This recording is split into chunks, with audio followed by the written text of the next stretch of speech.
Nehemiah chapter 4. When Sanballat heard that we were rebuilding the wall, he became angry and was greatly incensed. He ridiculed the Jews, and in the presence of his associates and the army of Samaria he said, "What are those feeble Jews doing? Will they restore their wall? Will they offer sacrifices? Will they finish in a day? Can they bring the stones back to life from those heaps of rubble, burned as they are?"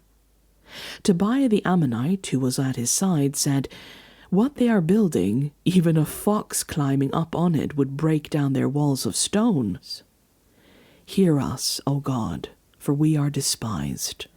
Turn their insults back on their own heads. Give them over as plunder in a land of captivity. Do not cover up their guilt or blot out their sins from your sight, for they have thrown insults in the face of the builders. So we rebuilt the wall till all of it reached half its height, for the people worked with all their heart.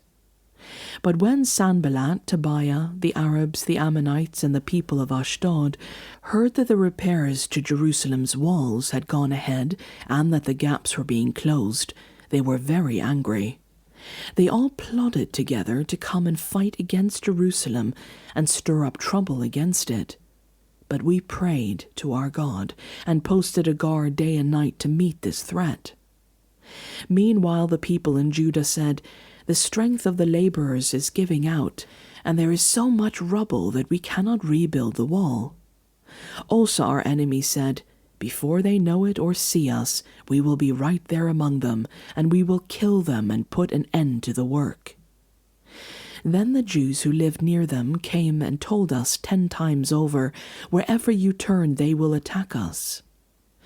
Therefore I stationed some of the people behind the lowest points of the wall, at the exposed places, posting them by families with their swords, spears, and bows. After I looked things over, I stood up and said to the nobles, the officials, and the rest of the people, "Don't be afraid of them. Remember the Lord, who is great and awesome, and fight for your families, your sons and your daughters, your wives and your homes." When our enemies heard that we were aware of their plot and that God had frustrated it, we all returned to the wall, each to our own work.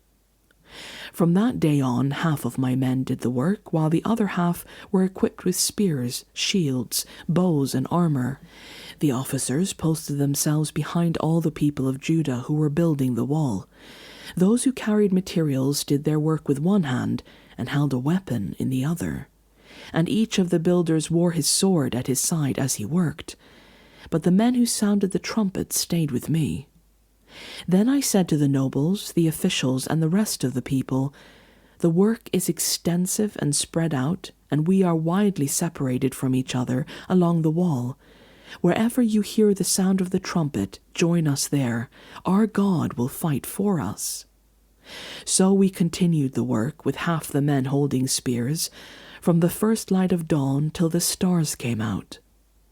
At that time I also said to the people, "Have every man and his helper stay inside Jerusalem at night, so they can serve us as guards by night and as workers by day." Neither I nor my brothers, nor my men, nor the guards with me took off our clothes. Each had his weapons, even when he went for water.